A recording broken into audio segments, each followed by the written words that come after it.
Assalamualaikum warahmatullahi wabarakatuh. Perkenalkan, nama saya Rizky Nanda Putra, peserta pelatihan dasar CPNS tahun 2026 Angkatan 25 dengan nomor daftar hadir 40 dari Unit Kerja Satuan Polisi Pamong Praja dan Wilayatul Hisbah Kota Lod Sumawe dengan jabatan Polisi Pamong Praja Ahli Pertama. Izinkan saya mengawali penyampaian pengalaman yang telah saya pelajari di Agenda 3 dan Agenda 4 dengan sebuah pemikiran sederhana, yaitu menjadi ASN bukan hanya tentang mendapatkan sebuah jabatan, tetapi bagaimana kita memberikan arti dari jabatan tersebut melalui pengabdian dan pelayanan kepada masyarakat. Bagi saya, kalimat tersebut menjadi semakin bermakna setelah mengikuti pembelajaran pada Agenda 3 dan Agenda 4. Pembelajaran yang saya ikuti bukan hanya menambah pengetahuan, tetapi juga memberikan pengalaman dan cara pandang baru tentang bagaimana seharusnya saya menjalankan peran sebagai seorang ASN. Melalui materi Smart ASN, saya memahami bahwa seorang ASN harus memiliki kompetensi, integritas, profesionalisme, kemampuan beradaptasi, serta memiliki kemauan untuk terus belajar dan meningkatkan kualitas diri. ASN tidak boleh hanya bekerja berdasarkan rutinitas, tetapi harus mampu melihat perubahan sebagai peluang untuk memberikan pelayanan yang lebih baik. Selanjutnya, melalui pembelajaran Smart Governance, saya memahami pentingnya tata kelola pemerintahan yang efektif, transparan, akuntabel, kolaboratif, dan berorientasi pada kepentingan masyarakat. Kemudian melalui Smart Governance, saya memahami bagaimana pemanfaatan teknologi dapat membantu pemerintah dalam menciptakan pelayanan yang lebih cepat, efektif, efisien, dan mudah diakses oleh masyarakat.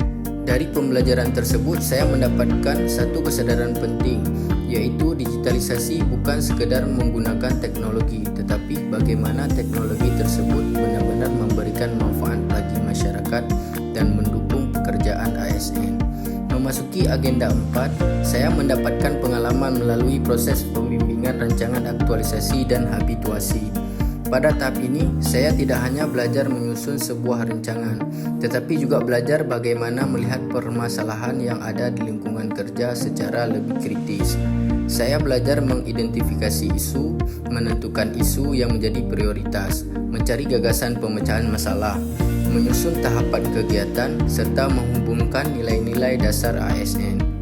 Proses pembimbingan juga memberikan pengalaman bahwa dalam melaksanakan sebuah kegiatan diperlukan perencanaan yang matang, komunikasi, keterbukaan terhadap masukan, dan kemauan untuk melakukan perbaikan. Saya menyadari bahwa sebuah rancangan aktualisasi tidak akan memberikan manfaat apabila hanya berhenti sebagai dokumen. Rancangan tersebut harus diwujudkan melalui tindakan nyata dan kemudian dibiasakan dalam pelaksanaan tugas sehari-hari. Disinilah pentingnya habituasi. Melalui habituasi, saya belajar untuk menjadikan nilai-nilai ASN bukan hanya sebagai teori yang dipahami selama pelatihan, tetapi menjadi kebiasaan dalam bekerja. Mulai dari bekerja dengan penuh tanggung jawab, memberikan pelayanan yang baik, menjaga integritas, bekerja sama, terus belajar, serta berusaha memberikan solusi terhadap permasalahan yang ada di lingkungan kerja. Saya ingin menjadikan apa yang saya pelajari sebagai bekal untuk terus belajar, beradaptasi, berinovasi, dan memberikan pelayanan yang terbaik kepada masyarakat.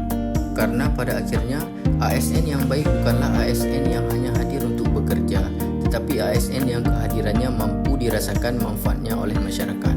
Dan bagi saya pribadi, menjadi ASN adalah sebuah amanah. Amanah untuk bekerja dengan integritas, melayani dengan hati, dan memberikan kontribusi nyata bagi bangsa dan negara. Mari kita bekerja bukan hanya untuk menyelesaikan kewajiban, tetapi untuk meninggalkan manfaat.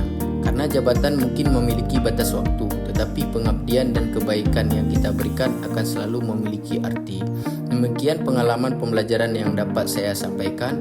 Terima kasih. Wassalamualaikum warahmatullahi wabarakatuh.